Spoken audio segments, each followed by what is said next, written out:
Look here, at these two remarkable specimens, wide duo shot showing both polished stones side by side. At first glance, they might appear to be cousins, flashing vibrant color, macro shimmer. Both are treasures from the deep past, holding the memory of ancient seas. To my left, we have Ammolite, a gemstone of extraordinary brilliance. Close up, Ammolite polish, vibrant rainbow.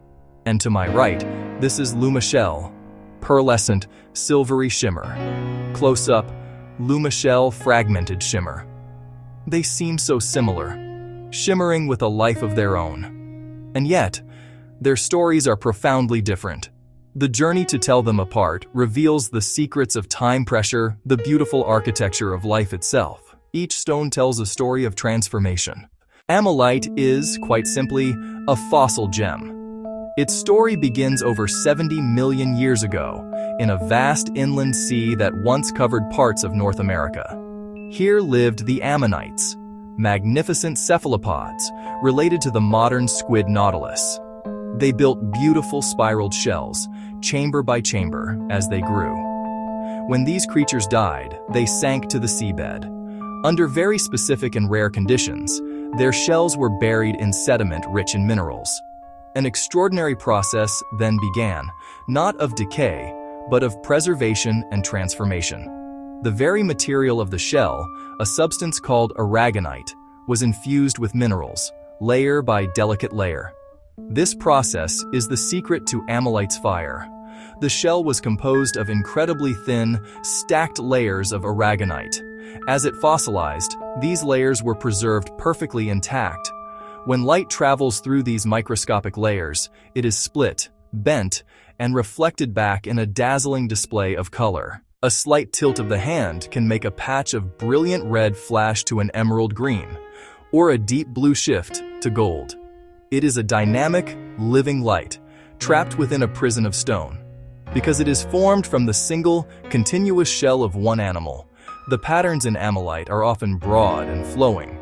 You might see large, uninterrupted sheets of color, sometimes crazed like stained glass or the scales of a dragon. These are fractures that formed under immense geological pressure, but they do not disrupt the underlying layers that create the color. The effect is cohesive, a single canvas painted with light. It is this wholeness that is a primary clue to its identity. Ammolite is also quite soft, with a hardness similar to that of a pearl. This is because it remains, at heart, the delicate aragonite of a shell. For jewelry, it is almost always a doublet or triplet. A thin Ammolite layer on backing, often capped with quartz or resin. This protects the gem and enhances its color. In your hand, you hold a carefully constructed sandwich of prehistoric beauty. Now, let us turn our attention to Lumachelle. This stone, while also born of the sea, has a very different history. Its name comes from the Italian word for little snail, and that gives us a vital clue. Lumachelle is not a single fossil. It is a sedimentary rock, a kind of fossiliferous marble limestone. It is, in essence, a graveyard, formed from countless crushed and broken shells of various mollusks, all packed together and cemented over millions of years by minerals like calcite and silica. A beautiful mosaic, assembled by time and tide.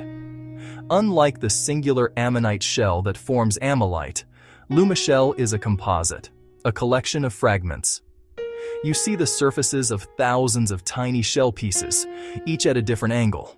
Light strikes and each fragment flashes back, a glittering shimmer. Bright, pearly shine, like tiny iridescent fish scales pressed into stone. Patterns appear granular or striated. You can perceive the outlines of fragments. Distinguishing these stones need not be guesswork.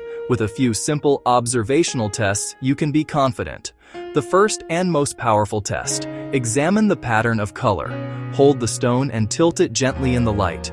Are there broad, continuous patches that flow and change dramatically? Do they look like colored foil or panes of stained glass? If so, you're almost certainly looking at Ammolite, color from deep, uniform layers. Now, do you see many small, separate points of light that glitter and flash? A scaly or granular surface like countless tiny pearlescent flakes? This points strongly to Lumachelle. Light off jumbled shell fragments. Beautiful shimmer, yes. But it lacks the cohesive, flowing color shift of Ammolite. Next, check the edge if possible. Look for layers. Ammolite often shows a thin, colorful layer, a dark backing, and a clear cap. Lumachelle is a solid stone, uniform, front to back. Consider context. Rare Ammolite, often in fine jewelry. Large, shimmering slabs or spheres are far more likely Lumachelle. The reasons people treasure these stones are as different as their origins. Ammolite is valued for its rarity and its breathtaking optical display. The finest specimens command very high prices. A collector's prize, a jeweler's dream. Designers orient the stone to showcase its play of color. Owning Ammolite is like owning a fragment of a prehistoric rainbow. Lumachelle is valued for its pearlescent luster and fascinating texture. More abundant and durable, far more accessible. Widely used in jewelry as solid cabochons at modest prices. Beyond adornment, tabletops, furniture inlays, architectural details. Caring matters. Ammolite is delicate. Protect from chemicals, heat, and impacts. Clean only with a soft, damp cloth. Lumachelle is more resilient, but preserve its polish and avoid chipping. Gentle cleaning is best. In caring, we honor their immense journey. Key difference: Ammolite, single-layered fossil gem, broad flowing sheets of shifting color. Lumachelle, rock of many shell fragments, glittering, scaly pattern. Now you know the secret. Take a closer look. What story is it telling you?